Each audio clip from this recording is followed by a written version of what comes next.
चलते हैं दोस्तों क्वेश्चनों की ओर। पहला क्वेश्चन आपकी स्क्रीन पे है दोस्तों, स्वभाव और प्रकृति से छोटे बच्चे होते हैं।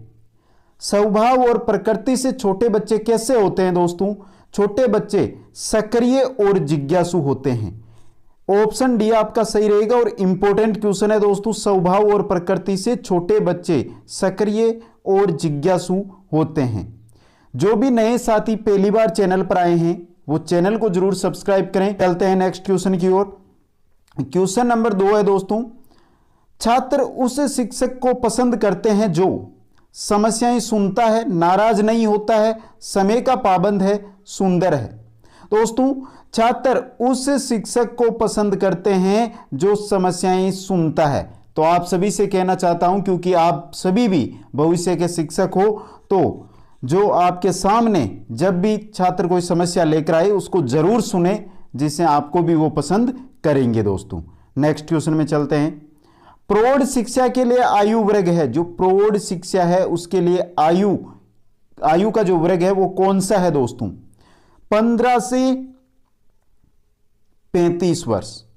15 से 35 वर्ष यह है दोस्तों प्रौढ़ जो शिक्षा है उसके लिए आयु। ऑप्शन डी आपका यहां पे सही रहेगा। नेक्स्ट क्वेश्चन में चलते हैं। समाज की उन्नति का मूल है, जो समाज है उसकी उन्नति का मूल क्या होता है दोस्तों? बालक व बालिका शिक्षा एक समान हो। ऑप्शन ए आपका सही रहेगा। यहां पे बालक है दोस्तों, बालक और बालिका शिक्षा एक समान हो, यही समाज की उन्नति का मूल आधार है दोस्तों। नेक्स्ट क्वेश्चन में चलते हैं। छोटे बच्चे की ज्ञानेंद्रियों को क्रियाशील व सक्षम बनाने हेतु, छोटे बच्चे हैं उनकी ज्ञानेंद्रियां हैं, उनको क्रियाशील और सक्षम बनाने हेतु उनको जो बच्चे हैं, छोटे बच्चे हैं, उनको हम क्रियाशील रखेंगे। सी ऑप्शन आपका सही रहेगा। इंपॉर्टेंट क्वेश्चन है दोस्तों एग्जाम की दृष्टि से ये। नेक्स्ट क्वेश्चन में चलते हैं। क्वेश्चन नंबर 6 है दोस्तों, कक्षा में श्रेष्ठ अनुशासन की कसौटी है।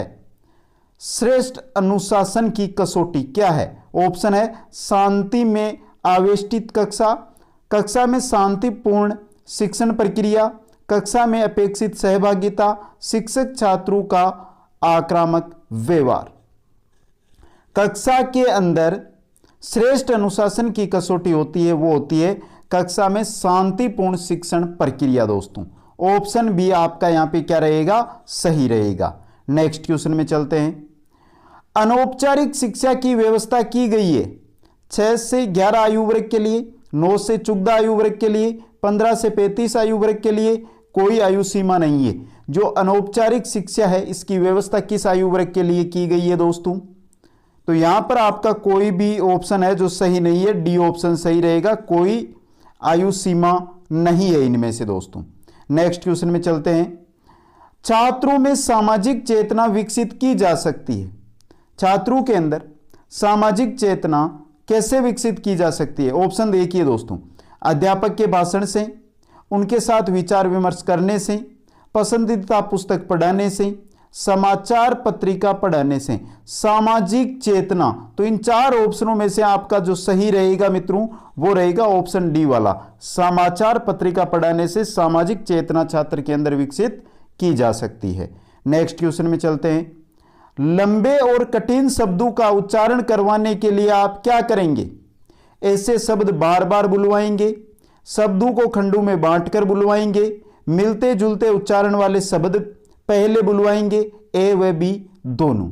लंबे हैं, कठिन है, उन शब्दों का उच्चारण करवाने के लिए आप क्या करेंगे दोस्तों? ऐसे शब्दों को आप बार बार बुलवाएंगे, और जो शब्द है लंबे हैं, कठिन है, तो उनको खंडों में बांटकर भी आप बुलवाएंगे। तो ए व बी आपका ऑप्शन यहां पे सही है। डी ऑप्शन ए व बी दोनों यहां पे आपके सही रहेंगे। नेक्स्ट क्वेश्चन में चलते हैं। नेक्स्ट क्वेश्चन है, राष्ट्रीय साक्षरता मिशन की देन है, किसकी देन है? कोठारी कमेटी, राधाकृष्णन आयोग, राष्ट्रीय शिक्षा नीति, मुदालियार आयोग। राष्ट्रीय शिक्षा नीति की दोस्तों, राष्ट्रीय साक्षरता मिशन किसकी देन है? राष्ट्रीय शिक्षा नीति की। नेक्स्ट क्वेश्चन में चलते हैं। कोई छात्र आपके प्रश्नों के उत्तर नहीं देता है तो आप क्या करेंगे? स्वयं बता देंगे, सहायक पुस्तक से मदद लेने को कहेंगे, अन्य बच्चों से मदद लेने को कहेंगे, उत्तर न देने का कारण जानेंगे। दोस्तों क्वेश्चन को समझकर उत्तर देना है। कोई छात्र है जो आपके प्रश्नों, आप अध्यापक है और आपके प्रश्नों के उत्तर नहीं देता है तो आप क्या करेंगे? क्या करेंगे? उसको अन्य बच्चों से मदद लेने को कहेंगे। दोस्तों सी ऑप्शन आपका सही रहेगा। नेक्स्ट क्वेश्चन में चलते हैं। माध्यमिक छात्रों के लिए स्व केंद्र परीक्षा प्रणाली उपयुक्त है क्योंकि, जो माध्यमिक छात्र है उनके लिए स्व केंद्र परीक्षा प्रणाली उपयुक्त है। क्यों उपयुक्त है दोस्तों? क्योंकि विद्यालय से दूर नहीं जाना पड़ता है। ऑप्शन ए आपका सही रहेगा। इंपॉर्टेंट क्वेश्चन है और बहुत बार एग्जामों के अंदर यह क्वेश्चन है जो आ चुका है। नेक्स्ट क्वेश्चन में चलते हैं। कक्षा में अध्यापक को अधिकाधिक प्रश्न पूछने चाहिए क्योंकि, क्यों पूछने चाहिए कक्षा के अंदर अध्यापक को अधिक से अधिक प्रश्न? दोस्तों जिससे अधिक से अधिक अगर कक्षा के अंदर अध्यापक प्रश्न पूछेगा तो छात्रों को खुद की अभिव्यक्ति है उसके अवसर मिलेंगे। दोस्तों तो छात्रों को अभिव्यक्ति का अवसर मिलता है, जिससे अधिक से अधिक प्रश्न है अध्यापक को पूछने चाहिए। नेक्स्ट क्वेश्चन में चलते हैं। जो प्रेरक वातावरण के संपर्क में आने से विकसित होते हैं वे है। कौन से प्रेरक हैं जो वातावरण के संपर्क में आने से विकसित होते हैं? दोस्तों उनको कौन से प्रेरक कहा जाता है? अर्जित प्रेरक। सी ऑप्शन आपका सही रहेगा। जो वातावरण के संपर्क में आने से प्रेरक विकसित होते हैं उनको अर्जित प्रेरक कहा जाता है। नेक्स्ट क्वेश्चन में चलते हैं। व्याख्यान देते समय कोई उद्दंड छात्र बाधा उत्पन्न करता है तो आप क्या करेंगे? आप व्याख्यान दे रहे कक्षा के अंदर, कोई छात्र है जो उद्दंड कर रहा है, उद्दंड छात्र यानी बाधा उत्पन्न कर रहा है ये समझ लो, तो आप क्या करेंगे? धैर्यपूर्ण उसकी बात को सुनेंगे। डी ऑप्शन आपका यहां पे सही रहेगा। धैर्यपूर्ण जो छात्र की बात है उसको आप सुनेंगे। नेक्स्ट क्वेश्चन में चलते हैं। व्यक्तित्व समायोजन की प्रत्यक्ष विधि है। व्यक्तित्व समायोजन की प्रत्यक्ष विधि है। बाधा निराकरण, प्रतिगमन, प्रक्षेपण, शोधन। कौन सी है इनमें से? व्यक्तित्व समायोजन की प्रत्यक्ष विधि बाधा निराकरण। ऑप्शन ए आपका यहां पे सही रहेगा। नेक्स्ट क्वेश्चन में चलते हैं। निम्नलिखित में से कौन सा युग्म सही नहीं है? इनमें से कौन सा युग्म है जो गलत है? वाटसन व्यवहारवाद, जॉन डीवी संरचनावाद, जिन पियाजे संज्ञानात्मक विकास, वर्दीमर गेस्टाल्टवाद। तो दोस्तों यहां पे देखिए, आप ऑप्शन बी को देखिए, जॉन डीवी संरचनावाद, ये गलत है दोस्तों। बाकी तीनों सही है, तो आपका ऑप्शन बी है जो युग्म है जो सुमेलित नहीं है, युग्म सही नहीं है दोस्तों। नेक्स्ट क्वेश्चन में चलते हैं। शिक्षा मनोविज्ञान का मुख्य उद्देश्य क्या है? शिक्षण विधि में सुधार करना, बालक का सर्वांगीण विकास करना, बालक के सामाजिक स्तर में सुधार करना, शिक्षण सामग्री में सुधार करना। शिक्षा मनोविज्ञान है, इसका मुख्य उद्देश्य क्या होता है? शिक्षा मनोविज्ञान का मुख्य उद्देश्य यही होता है कि जो बालक है उसका सर्वांगीण विकास किया जाए। ऑप्शन बी आपका यहां पे सही रहेगा। नेक्स्ट क्वेश्चन में चलते हैं।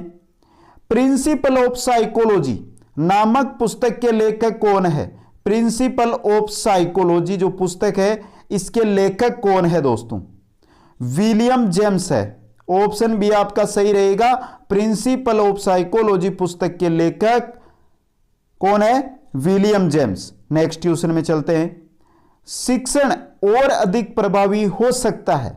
शिक्षण है जो प्रभावी, शिक्षण को और अधिक प्रभावी बनाया जा सकता है जब क्या करें?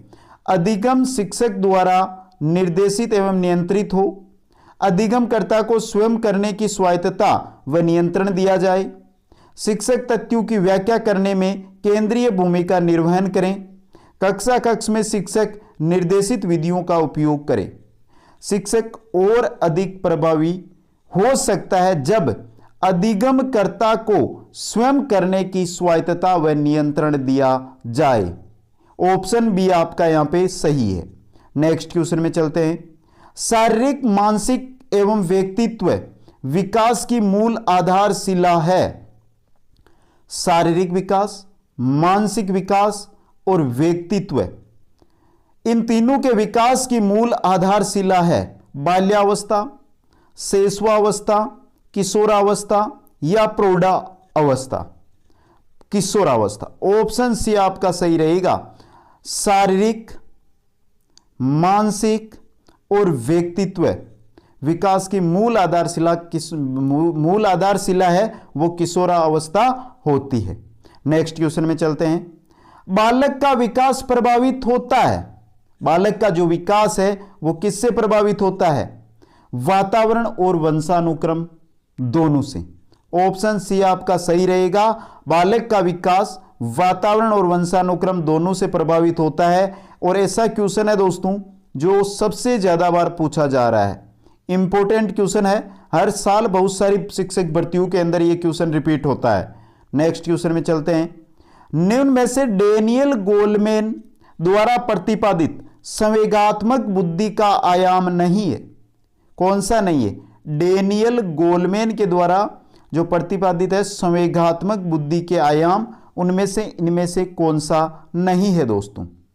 स्व जागरूकता, स्व प्रबंधन, स्व सामर्थ्य, सामाजिक कौशल, कौन सा नहीं है दोस्तों?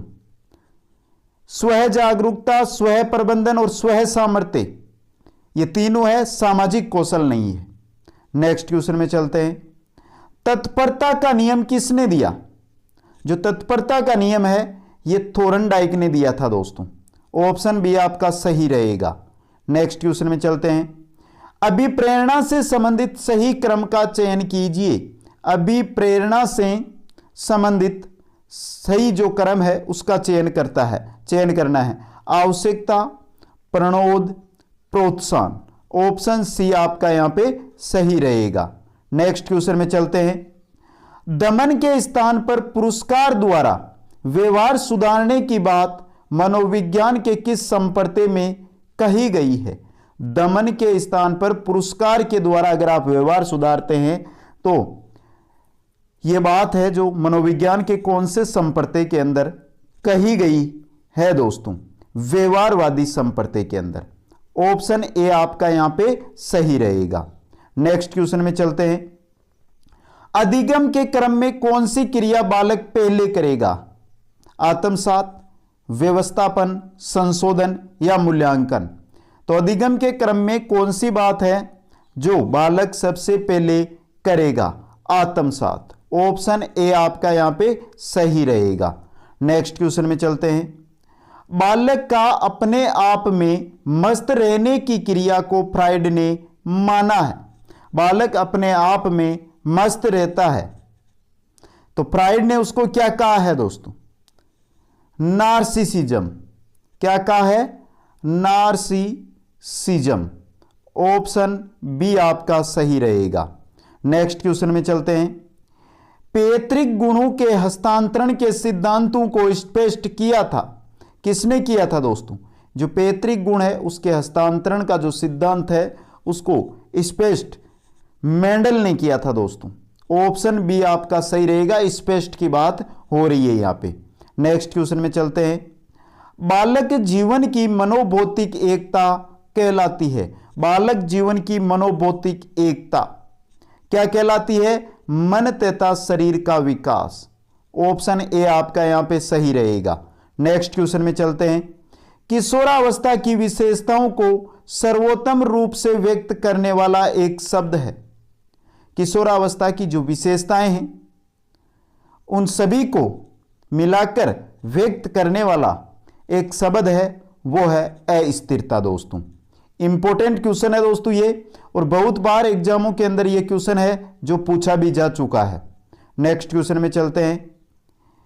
पियाजे की अधिगम के संज्ञानात्मक सिद्धांत के अनुसार, पियाजे का जो अधिगम का संज्ञानात्मक सिद्धांत के अनुसार वह प्रक्रिया जिसके द्वारा संज्ञानात्मक संरचना को संशोधित किया जाता है कहलाती है दोस्तों।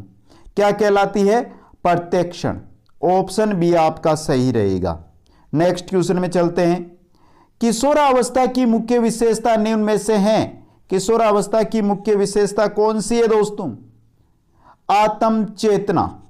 ऑप्शन डी आपका सही रहेगा। किशोरावस्था की मुख्य विशेषता आत्म चेतना।